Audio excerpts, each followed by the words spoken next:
My self Tejendra Gupta. आज की इस वीडियो के अंदर हम एंडोक्राइन सिस्टम के अंदर पीयूष ग्रंथि के बारे में बात करेंगे।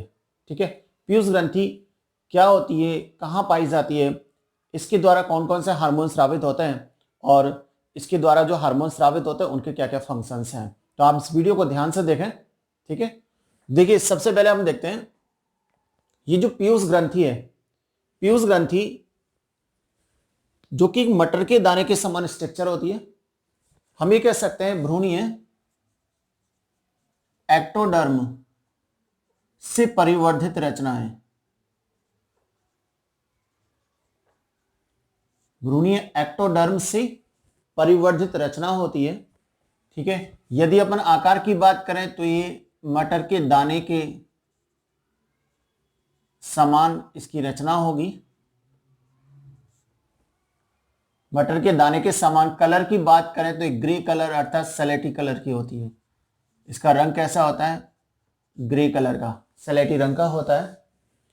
ये जो पीयूष ग्रंथि है, इस पीयूष ग्रंथि की आकार की बात करें तो नर के अंदर 0.5 से लेकर के 0.6 इसका वजन होता है और फीमेल के अंदर बात करें तो 0.6 से 0.7 ग्राम ये इसका वेट होगा।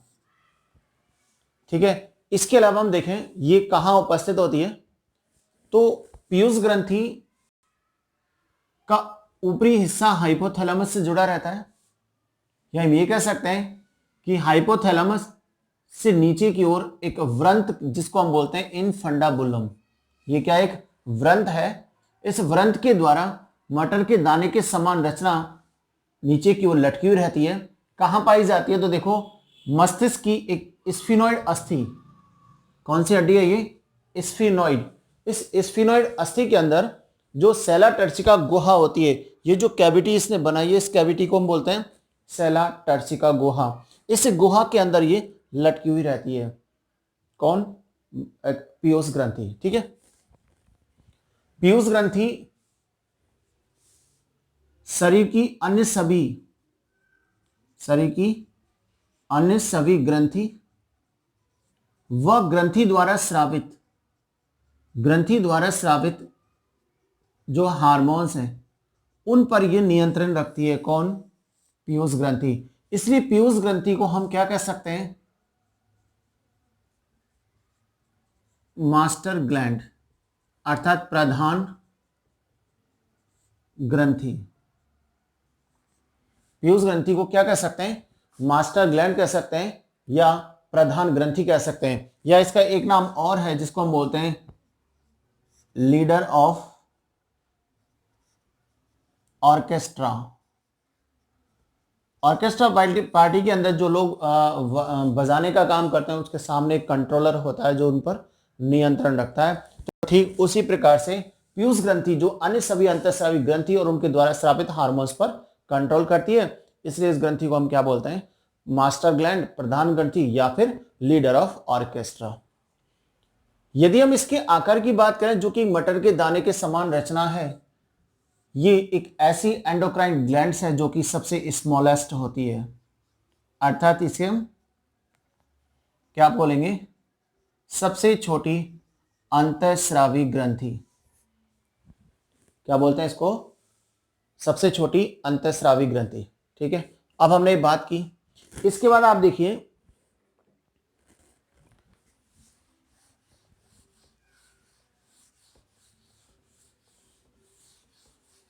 अंतःस्रावी जो पीयूष ग्रंथि है जिसे स्मॉलेस्ट एंडोक्राइन ग्लैंड्स बोला है, इस हिस्से को हम दो भागों में डिवाइड कर सकते हैं। पीयूष ग्रंथि को दो भागों में डिवाइड कर सकते हैं। फर्स्ट, जिसको हम कहते हैं एडिनो हाइपोफाइसिस, एडिनो हाइपोफाइसिस। दूसरा पार्ट है इसका न्यूरो हाइपोफाइसिस। न्यूरो हाइपोफाइसिस जैसे कि हमने हाइपोथैलेमस वाले पार्ट में पढ़ा था, न्यूरो हाइपोफाइसिस जो कि पश्चपली का निर्माण करता है, ये किसी भी प्रकार के हार्मोन्स का स्रावन नहीं करता है, बल्कि हाइपोथैलेमस की जो न्यूरोसेक्रेटरी सेल्स होती हैं, न्यूरोस्रावी कोशिकाएं, इनके द्वारा स्रावित हार्मोन्स को ये स्टोर करता है और ये स्टोर करने के बाद आगे स्रावित करेगा। ऐसे हार्मोन कहलाते हैं न्यूरो हार्मोन। इसका मतलब न्यूरो हाइपोफाइसिस पीयूष ग्रंथि का सबसे छोटा पार्ट है, लगभग 1/4 हिस्सा, अर्थात हम कह सकते हैं टोटल का 25% भाग। इसे हम पश्चपाली के नाम से भी जानते हैं। इस पश्चपाली के द्वारा 2 प्रकार के न्यूरो हार्मोन्स का स्रावन होता है। एक है ऑक्सीटोसिन और दूसरा है वैसोप्रेसिन, जिसे हम बोल सकते हैं ADH hormone, anti diuretic hormone. ठीक है।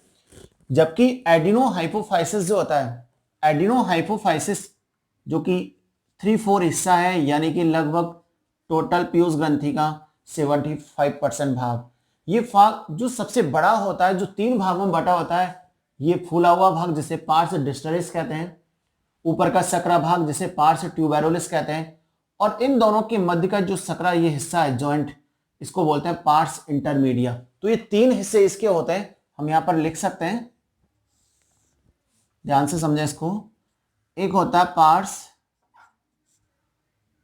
डिस्टेलिस, सेकंड है इसका पार्स ट्यूबेरोलिस, थर्ड पार्ट है इसका इंटरमीडिया। इंटरमीडिया जो होता है ये दोनों का मध्य का हिस्सा होता है, तो हम ये कह सकते हैं इंटरमीडिया एक मध्य पिंड का निर्माण करता है। इसका मध्य पिंड, यानी यहां पर आपको जो लाइनिंग दिखाई हुई है डॉट डॉट में, ये एक इंटरमीडिया भाग है जो कि पश्चपाली को अग्रपाली से जोड़ने का काम करता है। इंटरमीडिया के द्वारा एक हार्मोन का स्रावन होता है जिसे हम कह सकते हैं इंटरमिडीन हार्मोन, इंटरमिडीन हार्मोन, जिसका नाम है MSH। ठीक है। जबकि पार्स डिस्टेलिस और पार्स ट्यूबेरोलिस, पार्स डिस्टेलिस ये वाला पार्ट हुआ, ट्यूबेरोलिस ये वाला पार्ट हुआ, ये दोनों पार्ट मिलकर के पीयूष ग्रंथि के अग्रपिंड का निर्माण करते हैं, अग्रपाली का निर्माण करते हैं। ठीक है। अब हमने देखा न्यूरो हाइपोफाइसिस केवल 2 हार्मोन्स का स्रावन करेगा, oxytocin and vasopressin. Next, intermedia के द्वारा इंटरमिडीन हार्मोन अर्थात MSH का स्रावन होता है, जबकि पार्स डिस्टेलिस और पार्स ट्यूबेरोलिस जो कि अग्रपिंड का निर्माण करते हैं, इनके द्वारा कुल 6 प्रकार के हार्मोन्स का स्रावन होता है जो शरीर की विभिन्न क्रियाओं को कंट्रोल करते हैं। अब इनको पढ़ने के बाद हम इन सभी के एक एक हार्मोन्स के बारे में बात करते हैं। ठीक है ना।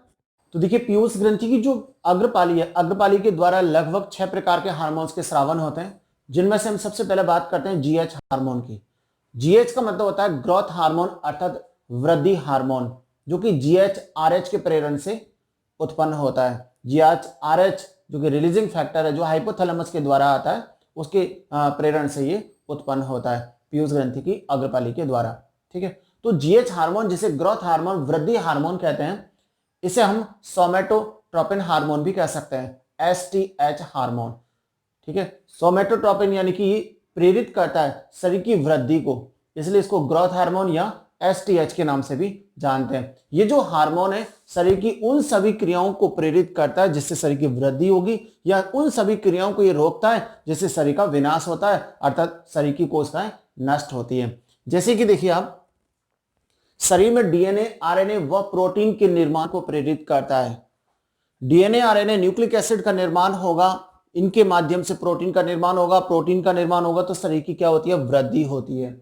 इसके अलावा ये ऊतक क्षय को रोकता है, अर्थात ऊतकों में जो विलगन होता है, ऊतक जो अपघटित होते हैं, नष्ट होते हैं, उस क्रिया को रोकता है। यदि लगातार ऊतक बनते चले जाएंगे, नई नई सेल्स बनती चले जाएगी, तो शरीर की क्या होती है, वृद्धि होती है। इसके अलावा ये शरीर में कोशिकाओं के विभाजन को प्रेरित करता है, जिससे नई नई सेल्स उत्पन्न होती है। ठीक है। और नई सेल्स उत्पन्न होंगी तो शरीर की वृद्धि भी तेजी से होती है। इसके अलावा ये ग्लूकोज या कह सकते हैं ऊर्जा के निर्माण को प्रेरित करता है। ऊर्जा किससे बनेगी? शर्करा से बनती है, ग्लूकोज से बनती है। तो हम ये कह सकते हैं जीएच हार्मोन उन सभी क्रियाओं को प्रेरित करता है जिससे शरीर में ग्लूकोज की मात्रा में वृद्धि होती है, जैसे ग्लूकोजिनेसिस, ठीक है, ग्लूकोनियोजेनेसिस, इसके अलावा ग्लाइकोजेनोलाइसिस यानी ग्लाइकोजन का ग्लूकोज में अपघटन होना। इन सभी क्रियाओं को ये प्रेरित करेगा। साथ साथ हम जानते हैं कि जो संतुलित भोज्य पदार्थ होता है उसमें से सबसे पहले ऑक्सीकरण होता है किसका? शर्करा का। लेकिन अत्यधिक ऊर्जा जो प्राप्त होती है वो वसा के द्वारा प्राप्त होती है। तो ये क्या करता है? वसा के विघटन को प्रेरित करता है जिससे अधिक से अधिक ऊर्जा प्राप्त हो। यदि हम देखें वृद्धिकारी हार्मोन की यदि अल्पस्रावन हो जाए यानी कमी हो जाती है तो शरीर पर क्या प्रभाव पड़ता है? यदि इसकी वृद्धि होती है तो शरीर पर क्या प्रभाव पड़ता है? तो सबसे पहला आता है यदि वृद्धिकारी हार्मोन का कम स्रावन होता है, कम स्रावन से सबसे पहले आता है बौनापन रोग। बौनापन में क्या होता है? शरीर की वृद्धि यानी कि बचपन में जन्म के बाद यदि इस हार्मोन की कमी हो जाती है तो व्यक्ति की लंबाई सामान्य से कम रह जाती है। परंतु इस रोग में व्यक्ति के मानसिक शरीर पर, मानसिक अवस्था पर, स्थिति पर कोई प्रभाव नहीं पड़ता है। जैसे सर्कस में काम करने वाले जो जीव व्यक्ति होते हैं, बौनेपन के जो पुरुष होते हैं, ठीक है, उनको बोलते हैं मिजेट्स। क्या बोलते हैं उनको? मिजेट्स कहा जाता है। तो उनकी मानसिक वृद्धि नॉर्मल होती है पर उनकी लंबाई कम होती है। इसका मुख्य कारण क्या था? जन्म के बाद जीएच हार्मोन का अत्यधिक कम स्रावन होना। यदि वयस्क अवस्था के समय इस हार्मोन की कमी हो जाती है तो उस समय एक विशेष रोग होता है जिसे बोलते हैं साइमंड या सिमंड रोग। इस अवस्था में यानी वयस्क अवस्था के समय इस हार्मोन की कमी होने पर रोगी कमजोर हो जाता है, दुबला पतला हो जाता है। ये कह सकते हैं शरीर के ऊतकों का विनाश होना शुरू हो जाता है। शरीर के ऊतक नष्ट होते हैं तो शारीरिक कमजोर हो जाता है और शरीर कमजोर होने के कारण रोगी के शरीर में समय से पूर्व वृद्धावस्था के लक्षण दिखाई देना प्रारंभ कर देते हैं। ठीक है, यदि हम देखें इस जीएच हार्मोन के अधिक स्रावन का क्या क्या प्रभाव पड़ता है? सामान्य स्रावन के अलावा, सामान्य मात्रा के अलावा इसकी हार्मोन की मात्रा और बढ़ जाती है। तो यदि बाल्यावस्था में इस हार्मोन की अत्यधिक मात्रा बढ़ जाती है, अत्यधिक स्रावन होता है, तो जो जीव की वृद्धि है, ठीक है, वो वृद्धि सामान्य रूप से पुरुष की जो वृद्धि है, मनुष्य की जो वृद्धि है सामान्य से ज्यादा हो जाती है। अतः व्यक्ति 7 फुट 7.5 फुट का लंबा दिखाई देता है। इसको बोलते हैं दानवाकार, राक्षस के समान। तो इसको अतिकायता रोग कह सकते हैं। क्या बोलेंगे इसको? अतिकायता या महाकायता। ठीक है, लेकिन जब वयस्क अवस्था में नॉर्मल वृद्धि होती है उसके बाद अचानक इस जीएच हार्मोन की वृद्धि होती है। तो जीएच हार्मोन की अधिक स्रावन के कारण कब? वयस्क अवस्था के समय। तो जो हाथ पैरों की जो हड्डियां होती हैं, चेहरे की जो हड्डियां होती हैं, जबड़े की जो हड्डियां होती हैं, इन सभी में आवश्यकता से अधिक वृद्धि हो जाती है। अधिक वृद्धि होगी तो व्यक्ति के हाथ पैर गोरिल्ला के समान यानी सामान्य से अधिक लंबे नजर आते हैं। इसके अलावा कभी कभी क्या होता है, जो रीढ़ की हड्डी होती है उसमें भी सामान्य से अधिक वृद्धि हो जाती है। तो सामान्य से अधिक रीढ़ की हड्डी में वृद्धि होगी तो व्यक्ति के शरीर में कुबड़ापन आ जाता है, अर्थात पीछे से रीढ़ की हड्डी बाहर की ओर उभरती हुई दिखाई देती है। ठीक है, इसके बाद नेक्स्ट हार्मोन आता है। हार्मोन इसके अंदर आता है टीएसएच हार्मोन। टीएसएच का मतलब होता है थायराइड स्टिमुलेटिंग हार्मोन, अर्थात पीयूष ग्रंथि की अग्रपाली द्वारा स्रावित ये जो टीएसएच हार्मोन है, इस हार्मोन का मुख्य कार्य होता है यह जो थायराइड ग्रंथि होती है जिसे आउटो ग्रंथि कहते हैं, इस थायराइड ग्रंथि को यह हार्मोन आयोडीन युक्त थायरॉक्सिन हार्मोन स्रावित करने के लिए प्रेरित करता है। इसका मतलब हम ये कह सकते हैं कि थायराइड ग्रंथि के द्वारा स्रावित जो थायरॉक्सिन हार्मोन है वो पीयूष ग्रंथि के अग्रपाली द्वारा स्रावित टीएसएच के प्रेरण से स्रावित होता है। एक बात और ध्यान रखो, पीयूष ग्रंथि द्वारा स्रावित जो जीएच हार्मोन होता है, ग्रोथ हार्मोन होता है, यह हार्मोन थायरॉक्सिन हार्मोन की उपस्थिति में ही सबसे ज्यादा प्रभावशाली होता है। ठीक है, जबकि नेक्स्ट आता है एफएसएच हार्मोन जिसे बोलते हैं फॉलिकल स्टिमुलेटिंग हार्मोन, अर्थात पुटिका प्रेरक हार्मोन। इस हार्मोन के प्रभाव से नर प्राणियों में शुक्रजनक नलिकाओं की वृद्धि होती है, जिससे शुक्राणुओं का निर्माण होगा, अर्थात शुक्राणुजनन की क्रिया को प्रेरित करेगा। साथ साथ स्पर्म के साथ साथ प्रोस्टेट ग्रंथि, काउपर्स की ग्रंथि, ठीक है, इन ग्रंथियों द्वारा स्रावित, शुक्राशय ग्रंथि द्वारा स्रावित जो तरल पदार्थ होता है वो स्पर्म के साथ मिक्स होकर के यह वीर्य के निर्माण को प्रेरित करता है, अर्थात सीमन के निर्माण को प्रेरित करता है। जबकि महिलाओं के अंदर ये अंडाशय के विकास को प्रेरित करता है। अंडाशय के विकास के साथ साथ एस्ट्रोजन के निर्माण को प्रेरित करता है, जिससे कि अंडपुटिकाओं का निर्माण होता है, अर्थात अंडजनन की क्रिया प्रारंभ होती है।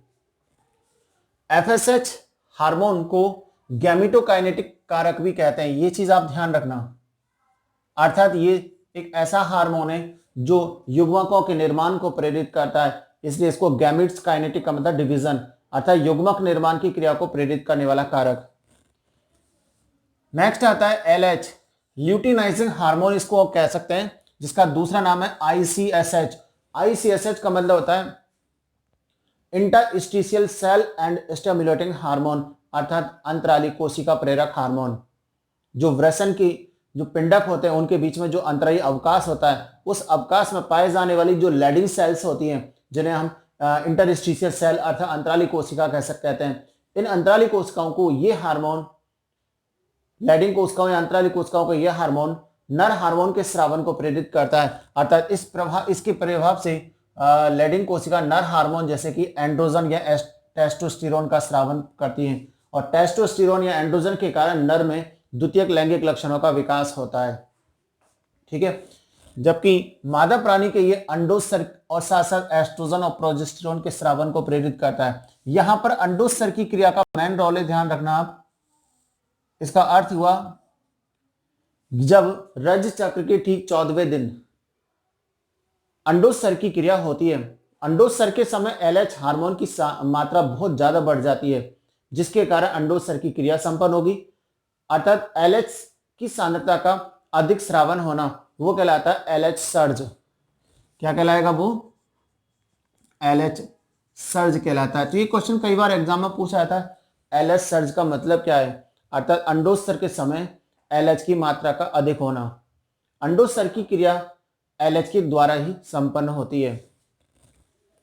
एफएसएच और एलएच जो दो हमने पढ़े, इन दोनों हार्मोन्स को मिलाकर हम गोनेडोट्रोपिन हार्मोन्स भी कह सकते हैं। क्या कह सकते हैं इनको? Gonadotropin hormone.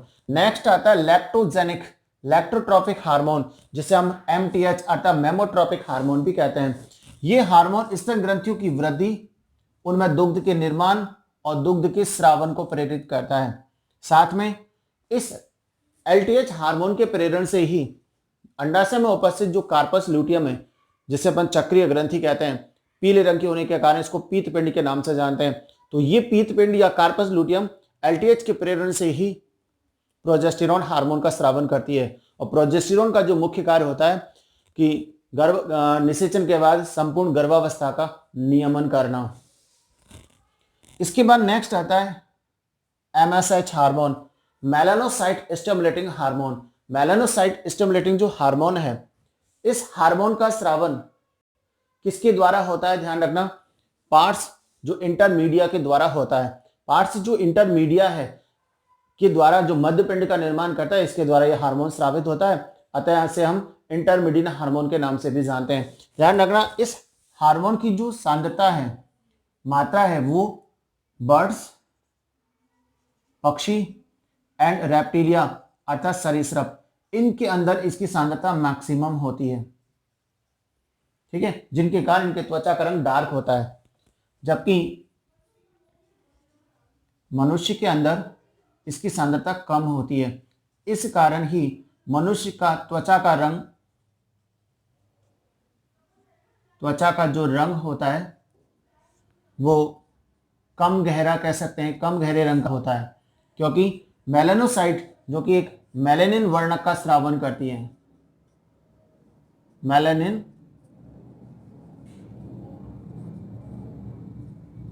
वर्णक का स्रावन करती है, और इसी वर्णक के कारण ही त्वचा का रंग गहरा होता है। लेकिन मनुष्य के अंदर की सांद्रता थोड़ी कम होती है, इसलिए कम डार्क होता है। ठीक है, इसके बाद देखो नेक्स्ट जो पीयूष ग्रंथि की पश्चपाली आती है, नेक्स्ट कौन सा भाग आएगा? पीयूष ग्रंथि की पश्चपाली। हम ये जानते हैं पीयूष ग्रंथि की जो पश्चपाली होती है वो सीधे ही किसी अन्य हार्मोन्स का स्रावन नहीं करती है, बल्कि हाइपोथैलेमस की जो न्यूरोस्रावी कोशिकाएं होती हैं, उन न्यूरोस्रावी कोशिकाओं के स्रावन से, अर्थात हाइपोथैलेमस की जो न्यूरोसेक्रेटरी सेल्स होती हैं, इनके द्वारा जो हार्मोन स्रावित होते हैं वो तंत्रिकाओं के द्वारा पश्चपाली के अंदर उपस्थित होंगे और पश्चपाली इन हार्मोन्स को आगे की ओर सेक्रेट कर देती है, स्रावित कर देती है। तो हम कह सकते हैं पश्चपाली के द्वारा किसी भी हार्मोन का स्रावन नहीं होता। फिर भी वैज्ञानिकों ने यह माना कि पश्चपाली जो कि सबसे छोटा भाग होता है, 1/4 हिस्सा होता है, इसके द्वारा 2 प्रकार के हार्मोन स्रावित होते हुए माने गए हैं। हमने लिख सकते हैं पश्चपाली, इस पाली के द्वारा 2 प्रकार के हार्मोन स्रावित होते हुए माने गए। एक है ऑक्सीटोसिन हार्मोन, दूसरा है एडीएच जिसे हम बोलते हैं वैसोप्रेसिन, जबकि ऑक्सीटोसिन का दूसरा नाम है पिटोसिन हार्मोन।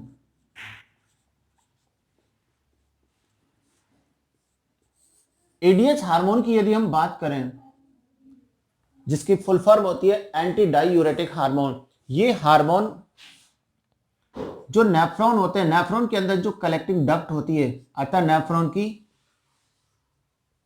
संग्रह वाहिनी, नेफ्रॉन की संग्रह वाहिनी में जल की अधिकांश मात्रा की अवशोषण को प्रेरित करता है। अर्थात संग्रह वाहिनी की जो दीवार होती है, उस दीवार को, भित्ति को जल के प्रति अत्यधिक पारगम्य बनाता है, जिसके कारण जो संग्रह वाहिनी में आया हुआ जो मूत्र होता है उसमें से जल की अधिकांश मात्रा का अवशोषण यहां पर हो जाता है। यदि इस हार्मोन की कमी हो जाती है, इस हार्मोन की यदि कमी हो जाती है तो जल का अवशोषण न हो पाएगा। इस स्थिति में मूत्र का आयतन बढ़ जाता है और रोगी को बार बार मूत्र त्यागना जाना पड़ता है, जिसे अपन बोलते हैं डायबिटीज इंसिपिड्स रोग, ठीक है, या इसको बोलते हैं मूत्रलता रोग। इस स्थिति में जो इसका ब्लड होता है वो सांद्र हो जाता है, ठीक है, गाढ़ा हो जाता है। यदि इस हार्मोन की मात्रा आवश्यकता से ज्यादा हो जाती है तो जल अधिक मात्रा का अवशोषण सीधा ही होकर के और ब्लड में चल जाता है, जिससे मूत्र की सांद्रता कम हो जाती है और ब्लड हो जाता है, डाइल्यूट हो जाता है, तनु हो जाता है, क्योंकि उसके अंदर जल की मात्रा बढ़ जाती है। यदि हम ऑक्सीटोसिन की बात करें, ये ऑक्सीटोसिन जन्म के समय जो गर्भाशय की पेशियां होती हैं, गर्भाशय की पेशियों में संकुंचन को प्रेरित करता है, संकुंचन को प्रेरित करता है, जिससे कि गर्भाशय की पेशियों में जब संकुचन होगा तो प्रसव पीड़ा उत्पन्न होती है, लेबर पेन होता है, और प्रसव पीड़ा होगी तो रिलैक्सन हार्मोन के स्रावन के कारण जो बर्थ कैनाल होती है, प्यूबिक सिम्फाइसिस खुल जाता है, जिससे बर्थ कैनाल फैल जाती है और प्रसव क्रिया आसानी से हो जाती है, ठीक है। साथ में ये जन्म के बाद स्तन ग्रंथियों से दुग्ध के स्रावन को प्रेरित करता है, दुग्ध के स्रावन को प्रेरित करता है। कौन? ऑक्सीटोसिन हार्मोन, ठीक है। तो ऑक्सीटोसिन जो हार्मोन है वो जन्म के समय अर्थात प्रसव क्रिया के समय पीयूष ग्रंथि के पश्चपाली के द्वारा स्रावित होता है, उससे पहले स्रावित नहीं होता, ठीक है। इसका मतलब प्रसव क्रिया से पहले महिलाओं द्वारा स्तन ग्रंथियों से दुग्ध का स्रावन नहीं होता है। फिर भी कभी कभी स्तन ग्रंथियां दुग्ध का स्रावन कर देती है, जिसे बोलते हैं डायन का दूध, ठीक है। तो ये हमने पीयूष ग्रंथि के बारे में पढ़ा, ठीक है। पीयूष ग्रंथि के बारे में जो हमने देखा, ये कैसी स्ट्रक्चर होती है और इसके प्रकार में इसके कौन कौन से भाग होते हैं, संरचना कैसी होती है, इसके भाग द्वारा कौन कौन से हार्मोन्स का स्रावन होता है, वो सब हमने इस वीडियो के अंदर पढ़ा है। आपको ये वीडियो समझ में आई, आप इस वीडियो को लाइक कर सकते हैं, शेयर कर सकते हैं, ठीक है, और सब्सक्राइब कर सकते हैं। आगे भी और भी इस अंतःस्रावी विज्ञान से संबंधित और भी बहुत सारी वीडियोस मैं आपके सामने लेकर आऊंगा, आप उनको आसानी से देख सकते हैं, समझ सकते हैं।